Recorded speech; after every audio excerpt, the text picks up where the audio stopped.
గురువారం అంటే లక్ష్మీదేవికి ఎంతో ఇష్టమైన రోజు.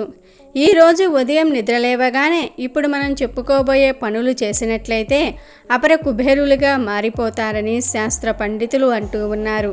మరి ఆ వివరాలను ఇప్పుడు మనం ఈ వీడియోలో తెలుసుకుందాం. ఒక చిన్న కథను గురించి ఇప్పుడు మనం తెలుసుకుందాము. విశ్వామిత్ర మహారాజు ఒకసారి సపరివారంగా అరణ్యానికి వేటకు వెళ్ళాడు. చాలాసేపు ఏకాగ్రంగా వేటాడి అలసిపోయి చివరకు వశిష్ఠుని ఆశ్రమం చేరుకున్నాడు. మహర్షి ఆయనకు ఘనంగా స్వాగతం చెప్పి అతిథి సత్కారాలు చేశాడు. విశ్వామిత్రుడు కొంచెం సేద తీరాక, మహారాజా, మీరు మీ పరివారము బాగా అలసిపోయినట్లుగా ఉన్నారు. త్వరగా స్నానాది కార్యక్రమాలు కానివ్వండి, భోజనం చేదురు గాని అన్నాడు వశిష్ఠుడు. మహారాజు ఆయన సేవకులు స్నానాలు పూర్తి చేసి వచ్చేసరికి రకరకాల పిండి వంటలతో విందు సిద్ధంగా ఉంది. స్వల్ప వ్యవధిలో ఇన్ని వంటకాలు ఈ మహర్షి ఎలా తయారు చేశాడా అని విశ్వామిత్రుడు ఆశ్చర్యపోయాడు. రుచికరమైన ఆ విందు భోజనం పూర్తయ్యే సమయానికి రాజుగారి విస్మయం మరింతగా పెరిగిపోయింది. తరువాత వశిష్ఠుడు దగ్గరకు వెళ్ళి, స్వామి, షడ్సోపేతమైన ఇంత కమ్మటి విందు క్షణాలలో ఎలా తయారు చేయించారు అని అడిగాడు. తాపసి చిరునవ్వు నవ్వి తన ఆశ్రమంలోని నందిని అనే ఒక కామధేనువు తను కోరుకున్నవన్నీ కూడా ఇస్తుందని చెప్పాడు. విశ్వామిత్రుడికి పేరాస కలిగింది. ఆ కామధేనువును తాను స్వంతం చేసుకోవాలనుకున్నాడు. విరాగి, నీ కామధేనువును నాకివ్వు, బదులుగా నీకు శ్రేష్టమైన 1,000 పాడి ఆవుల్ని ఇస్తాను అన్నాడు విశ్వామిత్రుడు. వశిష్ఠుడు రాజుగారి కోరికను మృదువుగా తోసిపుచ్చుకున్నాడు. విశ్వామిత్రుడికి కోపం వచ్చి, రాజ్యంలోని సమస్త వస్తువులు సకల సంపదలు మహారాజుకే చెందుతాయి, రాజే అన్నిటికీ అధిపతి అన్నాడు. వశిష్ఠుడు ఆ మాటలను కూడా లెక్క చేయలేదు. దానితో విశ్వామిత్రుడు మండిపడి కల్లెర్ర చేసి బలవంతంగా నందినిని తీసుకుని వెళ్ళబోయాడు. వశిష్ఠుడిని వదిలి వెళ్ళటం ఇష్టం లేని నందిని తోక జులిపిస్తూ కొమ్ములు విసురుతూ ముంగాళ్లపై భయంకరంగా నిలబడింది.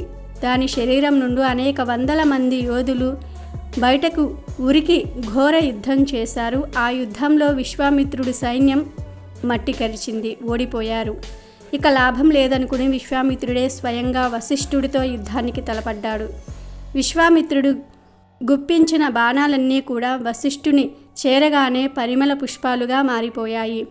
మహర్షి తపశ్శక్తి ముందు మహారాజు శౌర్యం, అధికారం, అంగబలం, ఆయుధ బలం అన్నీ కూడా నిష్ప్రయోజనమయ్యాయి.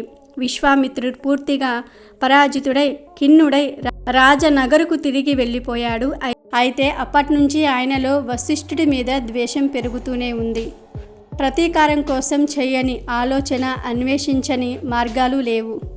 రాజు కన్నా, రాజాధికారం కన్నా తపశ్శక్తి గొప్పదని, తాపసులు దేవ సమ్మానులని మహర్షులు తలుచుకుంటే ఈ పృథ్వీ మీద సాధ్యం కానిది ఏదీ లేదని విశ్వామిత్రుడు తెలుసుకున్నాడు. రాజ్యాన్ని బంధువులకు అప్పగించి అరణ్యాలకు వెళ్ళి ఆశ్రమాన్ని నిర్మించుకుని దీక్షతో తపస్సు చేయటం ప్రారంభించాడు. నిశ్చల ధ్యానంతో మహాజ్ఞానాన్ని, అద్భుత శక్తుల్ని సంపాదించుకున్నాడు. తపశ్శక్తి పెరుగుతున్న కొద్దీ వశిష్ఠుడి మీద పగ, ప్రతీకారం కూడా పెరుగుతూనే వచ్చాయి. ఇద్దరి మధ్య అగాధం ఎక్కువైపోయింది.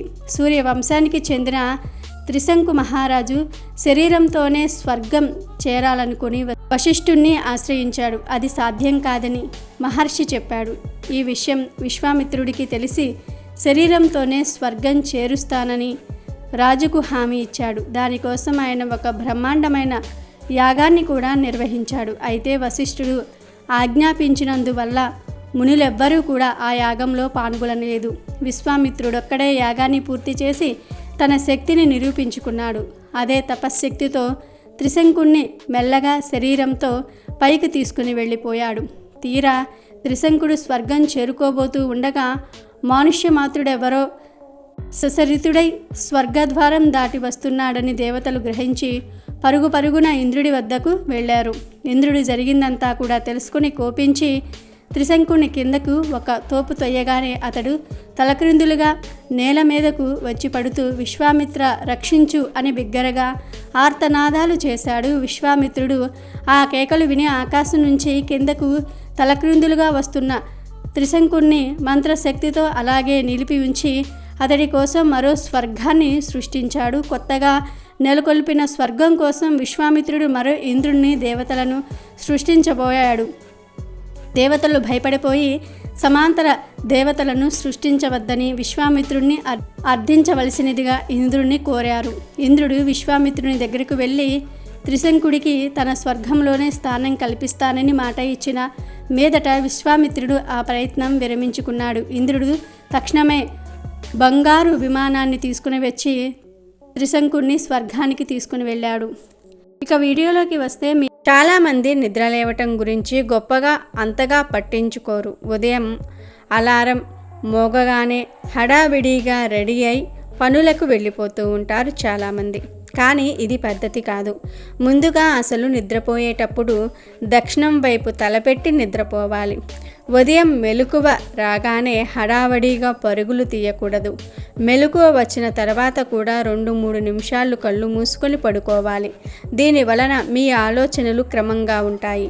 ఆ తర్వాత నిద్రలేచి లక్ష్మీప్రదమైన అరచేతులను చూసుకోండి. అరచేతుల్లో లక్ష్మీ, సరస్వతి, గౌరీదేవి ఉంటారు.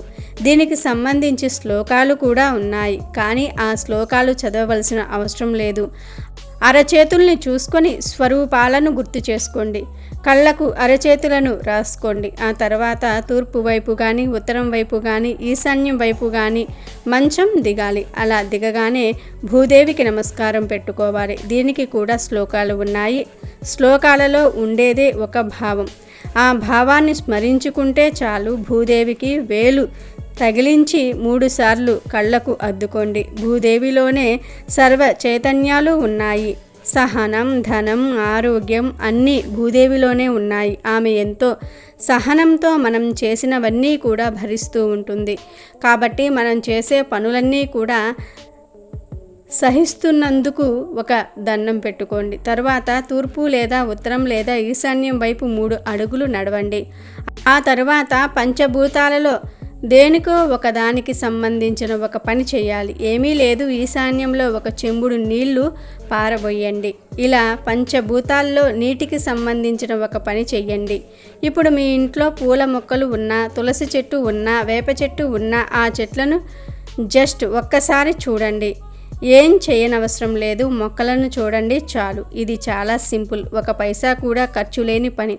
గురువారం ఉదయం కుదిరిన వారు ప్రతిరోజు ఉదయం మీరు ఈ ఒక్క పద్ధతిని పాటించారంటే మీకు ఎంతో మేలు జరుగుతుంది.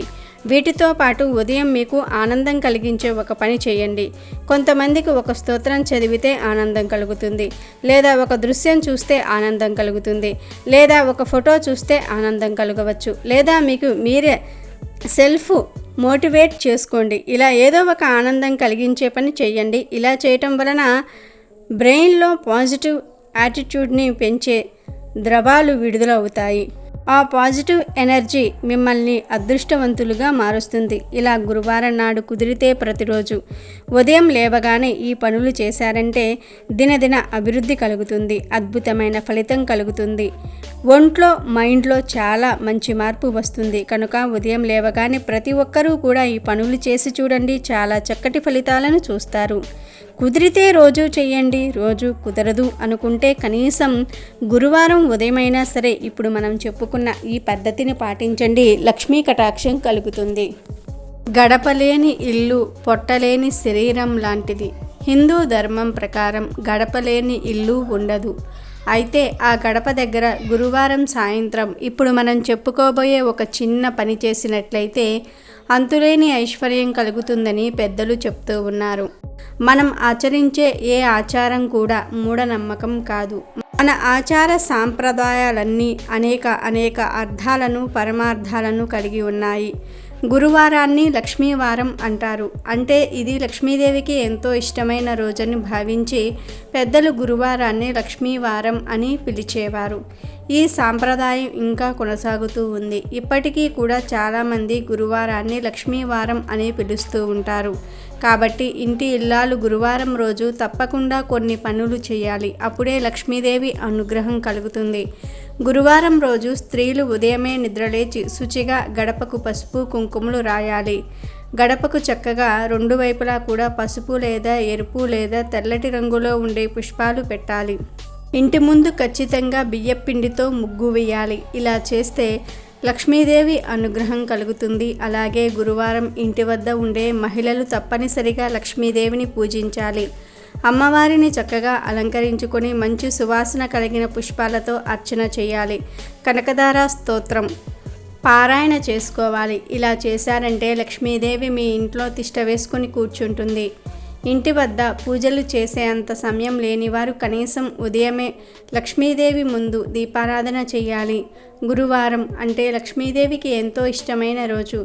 ఈ రోజు అమ్మవారిని పూజిస్తే ఆ ఇంట్లో ఉన్న మహిళలకు సుమంగళి యోగం, ధనప్రాప్తి కలుగుతుంది.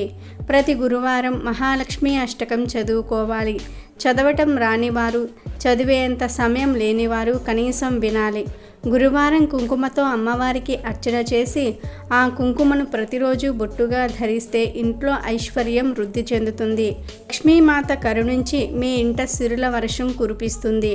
అలాగే ప్రతి గురువారం రోజు సాయంత్రం అంటే సూర్యాస్తమయం అయిన తర్వాత 7 గంటలకు గుప్పెడు ఉప్పును తీసుకొని ఆ ఉప్పును ప్రధాన ద్వారం గడపకు రెండు వైపులా నేల మీద పోసి ఉంచితే ఎలాంటి చెడు శక్తులు మీ ఇంట్లోకి రానివ్వకుండా ఆ ఉప్పు రక్షణగా ఉపయోగపడుతుంది. నెగిటివ్ ఎనర్జీని మీ ఇంట్లోకి రాకుండా ఆ ఉప్పు అడ్డుకుని నెగిటివ్ ఎనర్జీని లాక్కుని ఆ ఎనర్జీని ఎర్త్ చేసేస్తుంది.